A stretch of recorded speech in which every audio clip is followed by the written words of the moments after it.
Sana. Cari telespettatori, ben ritornati, grazie di essere qui con noi, grazie anche ai nostri esperti che ormai ben conoscete della CIA di Padova, che ci supportano periodicamente con costanza per dare tutte le informazioni che servono relative al mondo dell'agricoltura.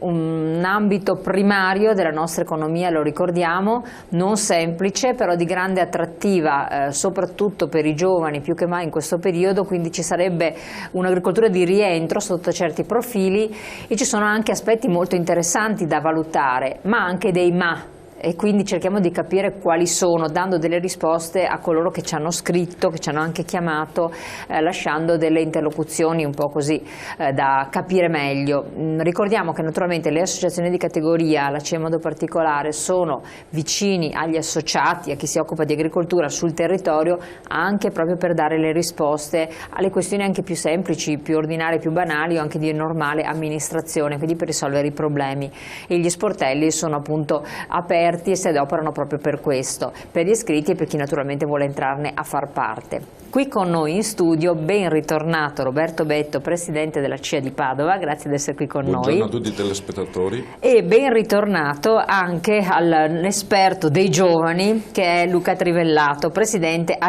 CIA Padova, grazie. Buonasera. Anche a te. Allora, la questione è questa, vediamo un po' di parlare di prospettive che può dare l'agricoltura ai giovani, alle giovani generazioni o non soltanto, comunque chi si cimenta, perché voi avete approfondito il tema dell'opportunità in agricoltura, lo approfondirete anzi in modo particolare il 1° marzo alle 17:30 fino alle 19:30 circa al Kronplatz in via Po 197, uscita Padova ovest, a Limina. Vicino a Limina praticamente c'è questo hotel dove fate questo convegno, questo incontro che è molto importante ed è un po' il tema che affrontiamo quest'oggi, perché dà le risposte alle tante domande delle persone che si dedicano all'agricoltura, ovvero cosa farete, cosa avete intenzione di fare? Dunque, assieme al gruppo AGIA di Padova, i giovani, abbiamo voluto noi in primis esporci in questo progetto di workshop e quindi coinvolgere direttamente le aziende o gli interessati al mondo agricolo per proporre a mezzo di un questionario l'interesse che potrebbe essere per una nuova evoluzione e quindi la propositività di progetti alternativi a quello che può essere oggi l'ordine di agricoltura e di mercato che sta dimostrando che alla fine del reddito non riesce a compensare l'impegno che mette l'agricoltore nelle proprie aziende. Allora si è pensato a proposito così di mettere in campo un sistema nuovo e di cercare quindi mettere alla base di tutto il concetto l'aggregazione, la rete, la squadra, in modo tale di fare dei progetti condivisi e aperti, cioè con una certa circolarità, in modo tale da dimostrare che l'inclusività e l'aggregazione potrebbe essere quello strumento che anche nella legge di stabilità viene tanto riconosciuto, ma che però con difficoltà riusciamo a raggiungere come obiettivo. E partiamo da questi 4 progetti che i giovani hanno voluto mettere nel tavolo e mettere a disposizione di tutti per vedere se possiamo partire da un qualcosa, da un presente che oggi stiamo vivendo, visto che non torneremo più al passato di una volta e dobbiamo avere una lungimiranza nel futuro, quindi una visione diversa di quello che è successo fino adesso. E credo che la potenzialità sia proprio nei giovani e nelle nuove generazioni. Noi potremmo essere il mezzo, io non mi identifico vecchio, però mi avvicino molto alle loro sensibilità, alla loro tecnologia, alla loro innovazione, mi immedesimo nel periodo storico in cui sono nati, oggi sono attratti fortemente dal settore agricolo, però bisogna riconoscere che se alle spalle del loro impegno non c'è un reddito sufficiente a sostenere il loro impegno, credo sia difficile convincere le persone, o fargli intraprendere una strada quando bisogna essere obiettivi,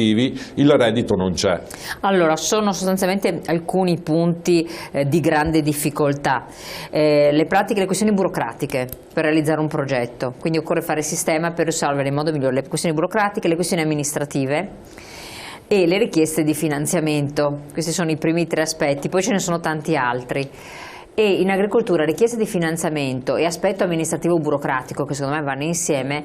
Sembra strano, ma sono molto complessi ed esistono, occupano molto tempo. Sono un muro per tanti giovani o per chi vuole intraprendere l'attività agricola o continuarla, vero? Sì, un costo sostanzialmente. Le sue osservazioni sono coerenti e sono anche attinenti al tema, però noi abbiamo voluto proporre questo tipo di workshop e di propositività senza pensare al progetto e alle risorse che potremo avere accesso, ma bensì nella concreticità del progetto, cioè nella convinzione, nella voglia di provare a essere alternativi a un sistema che ormai è vecchio. Quindi questo, non al finanziamento che potrebbe essere. Noi l'abbiamo, cioè i giovani l'hanno messo in piedi, ma senza pensare, cioè essere condizionati a pensare di avere delle sovvenzioni da altre parti. No, questo qui è un progetto concreto che vede in primis la voglia di aggregare, di creare quella sinergia fra imprese e quindi essere più potenziali nel mercato e sapere che si vuole condividere i progetti anche con la collettività, cioè con il consumatore finale, però dare l'opportunità a chi si espone in prima fila, cioè chi produce il prodotto primario, che gli venga riconosciuto un reddito sufficiente e dignitoso per quello che dà. E questo è l'aspetto cruciale. È un aspetto molto importante, perché comunque avviare un'azienda agricola significa investire ingenti capitali. Il prezzo della terra è alto, l'accessibilità alla terra è una campagna che abbiamo anche più volte ricordato anche negli studi di questa trasmissione, e comunque dotarci anche della strumentazione necessaria per la coltivazione implica investimenti importanti, per cui la sostenibilità aziendale è un elemento che va considerato e va ragionato. Va ragionato soprattutto calcolando anche gli aspetti burocratici e amministrativi, nel senso che questa parte, che è una parte di costo veramente importante da parte che devono affrontare le aziende, sia in termini di risorsa tempo che risorsa finanziaria per affrontare diciamo la miriade di burocrazia a cui tutti i produttori sono sottoposti, grandi o piccoli che siano, implica la necessità di fare dei ragionamenti sul reddito. Il percorso che noi apriamo, perché a me piace intenderlo come un percorso, questa prima iniziativa che noi facciamo il 1° marzo, è un percorso che vede come orizzonte l'aggregazione, nel senso che per riuscire a rimanere sul mercato è necessario fare un ragionamento di aggregazione. Cosa vuol dire rimanere sul mercato? Vuol dire riconoscere la qualità del prodotto da un lato e fare un ragionamento di abbattimento di costi. Il ragionamento di abbattimento di costi va sia sull'aspetto burocratico amministrativo, sia sotto l'aspetto dell'investimento per acquistare diciamo, quella strumentazione necessaria per rimanere all'interno dei livelli di competitività sostanzialmente. Sì, di competitività, ma anche di possibilità proprio di, faccio un esempio, per fare una conserva, per vendere una conserva, un agricoltore non è che può mettersi a fare la conserva con un pentolone e riempire i vasetti, è necessario dotarsi di strumenti autorizzati dall'ASL, di una stanza autorizzata dall'ASL, nella quale far lavorare una macchina che comunque costa importanti risorse. Allora, quando noi parliamo della possibilità di trasformare come elemento, diciamo, di redditività dell'azienda, perché ovviamente vendere il pomodoro hai un margine, vendere un prodotto trasformato, prendo il pomodoro come esempio per tradurlo con facilità, vendere invece un prodotto trasformato ovviamente il margine sale. Allora ci sono due possibilità per arrivare alla trasformazione: o la deleghi a contoterzismo, cioè la dai a un'azienda specializzata nella trasformazione, oppure e i tuoi margini restano bassi. E i tuoi margini non solo restano bassi, ma nel momento in cui, tra virgolette, diventi dipendente di questa azienda, tu sei in una condizione di non più trattabilità del prezzo del prodotto arrivato a certi livelli. Per cui il ragionamento che facciamo, che vede durante questa giornata presentazione di progetti che riguardano la trasformazione, la vendita diretta e la certificazione di prodotto, sono 4 progetti che vengono messi in campo, hanno come orizzonte quello di riuscire a riprendersi, per esempio per quanto riguarda la trasformazione, di portarla all'interno del mondo agricolo, in maniera che non si faccia più un ragionamento di come dire, di consegna di prodotto e dopo quello che avviene, col prezzo legato e determinato da chi il prodotto lo trasforma e da chi ha la possibilità di commercializzarlo, ma cercando di fare un ragionamento attraverso la rete di aziende, una rete di aziende, di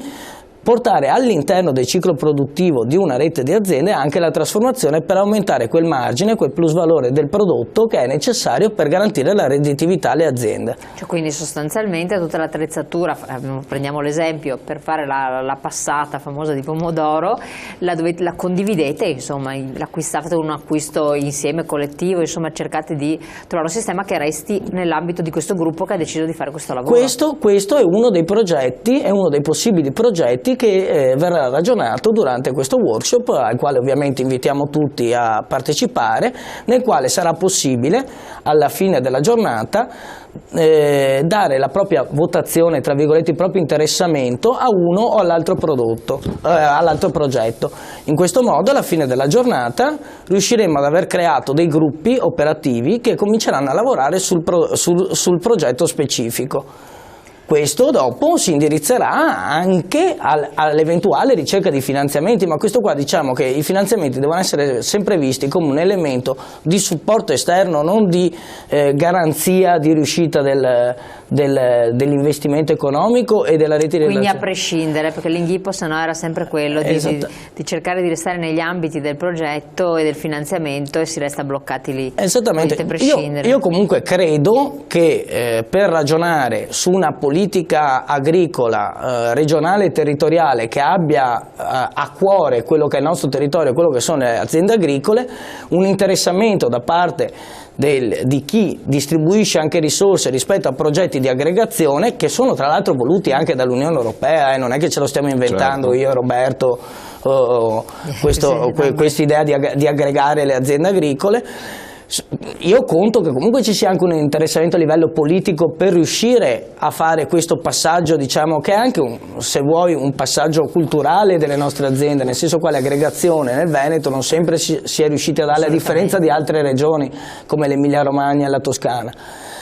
Però in questo momento è necessario, perché altrimenti gli investimenti necessari, quelli che dicevamo prima, la singola azienda, che ricordiamo che la media della provincia di Padova è di 3 ettari e 7 per azienda, per cui parliamo di aziende piccole, molto piccole, con scarsa capacità di investimento, non potrebbe assolutamente fare un ragionamento di prospettiva. Ma qui o noi, e questo ce lo stiamo ponendo come organizzazione sindacale, sia AGIA che CIA, o noi cominciamo a fare ragionamenti di medio-lungo termine, di prospettiva per quella che è la politica agricola,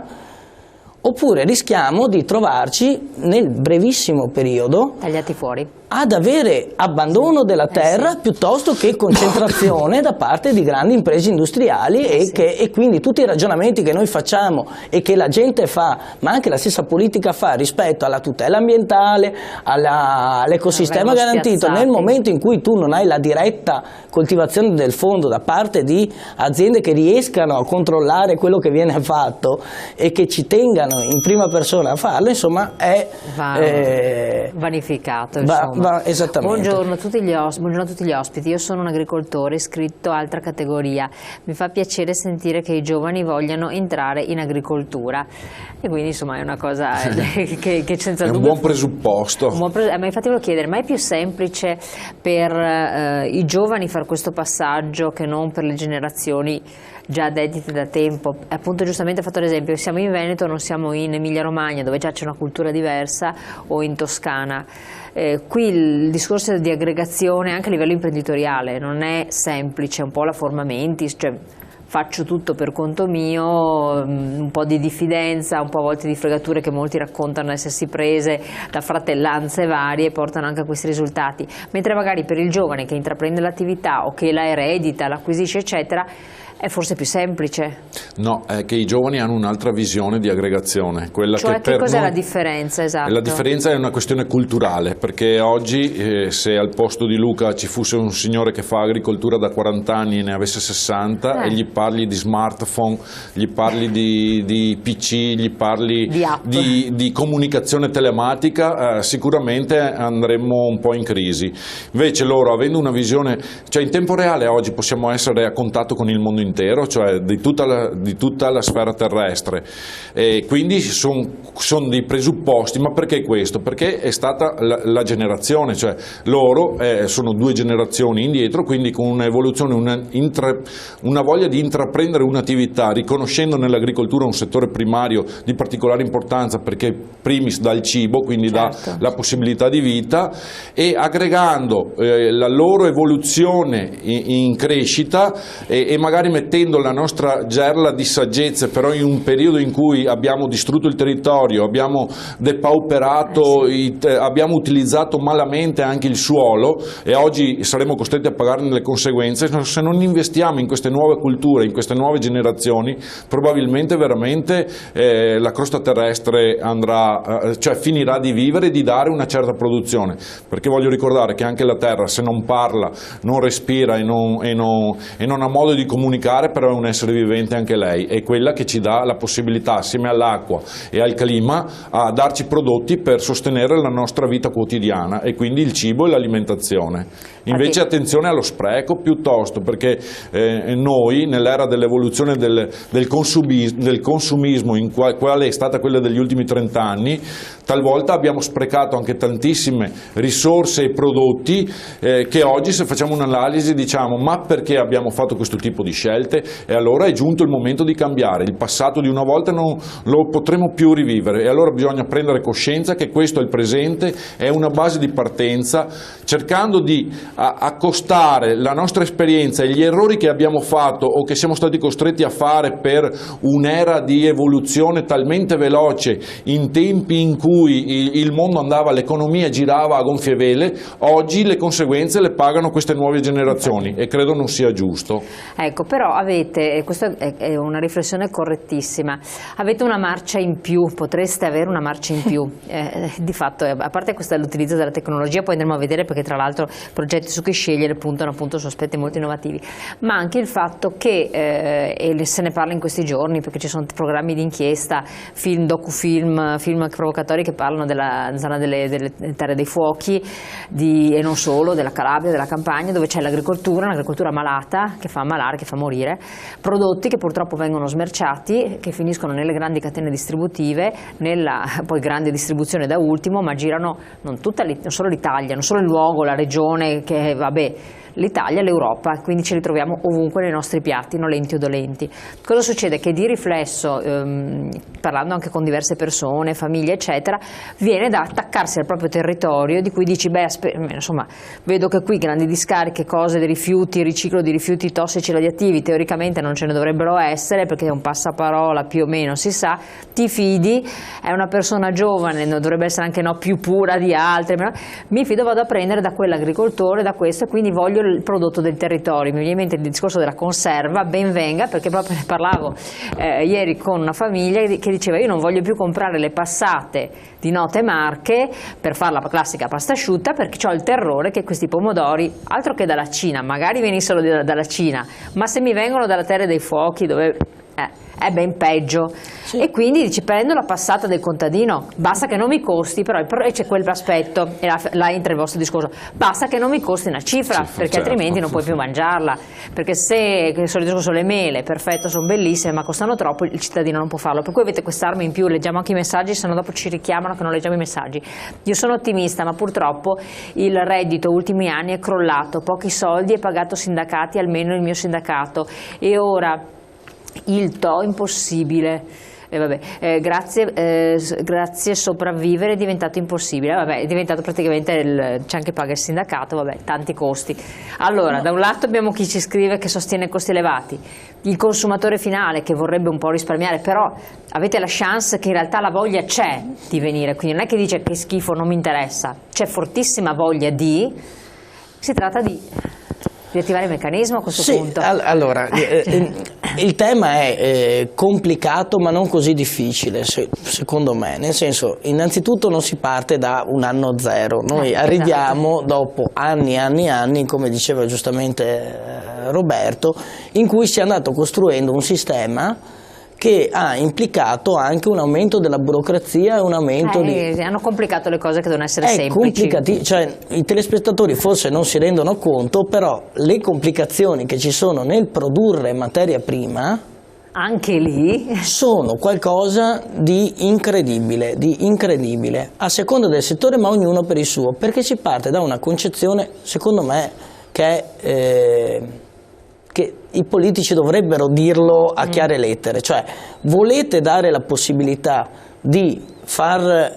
rendere sostenibili le aziende agricole anche piccole, perché i giovani quando iniziano, a meno che non siano ereditieri di un'azienda già formata, hanno aziende piccole, allora o date la possibilità anche alle aziende piccole di sostenersi economicamente e anche di poter dare quelle garanzie, perché alla fine le aziende piccole le riescono a dare, perché quando noi parliamo di pomodori eccetera eccetera, giustamente arrivano dalla terra dei fuochi, ma possiamo anche parlare delle condizioni di lavoro di chi va a raccogliere i pomodori, voglio dire, come associazione di categoria ci siamo battuti rispetto al ragionamento sul caporalato e questi elementi qua che fanno parte sempre di una situazione di difficoltà nella quale la politica ha fatto un ragionamento come al solito, di guardare le grandi aziende. È tutto a misura di grande azienda. E qui il messaggio dice: ma con le agromafie ditemi voi come possiamo difendere il marchio italiano. E agromafie sono appunto queste. Sono anche queste, cioè bisogna ripartire dalle condizioni materiali che ci sono. Allora, se nella provincia di Padova, io continuo a dire, nella provincia di Padova le aziende sono medio-piccole, è necessario, ma questo non lo fanno i sindacati, lo deve fare la politica. Però voi noi potete, possiamo indicare le esatto. problematiche, ma dopo le soluzioni, visto che li paghiamo profumatamente, devono trovare chi è ma nelle stanze del bottone. Ma forse dovete tirare la giacchetta, tra virgolette, a chi può fare intraprendere certe strade. Sempre se c'è la volontà di cambiare e di improntare una visione futuristica, perché se te tiri la giacchetta a uno che non gliene frega, perché gli sta bene il suo posto e vivacchia, perché magari ha 63-65 anni e domani andrà in pensione, logicamente non può avere la forza e la volontà di un giovane che si mette in gioco oggi credendo in un'attività primaria qual è l'agricoltura. Però il problema, riprendendo anche i due messaggi che sono arrivati prima, credo che veramente oggi negli ultimi 10 anni in agricoltura non lavoriamo, cioè viviamo per lavorare, ma è un concetto un po'... i margini sono si lavora per bassissimi. vivere, nel senso che invece sarebbe bello vivere per lavorare e avere la riconoscenza che ci spetta. Per quanto riguarda la questione del prodotto italiano, è vero, io credo che oggi la nostra battaglia dovrebbe essere non tanto per il Made in Italy, perché il Made in Italy magari lo scriviamo in un automezzo, in un macchinario. Credo che quando parliamo di cibo di qualità alimentare oggi dobbiamo parlare del 100% italiano, però la politica ci deve tutelare, deve difendere questo concetto, non una visione astratta di quello che vuol dire il 100% italiano. Chiaro. Andiamo subito in pubblicità, poi torniamo con voi tra poco.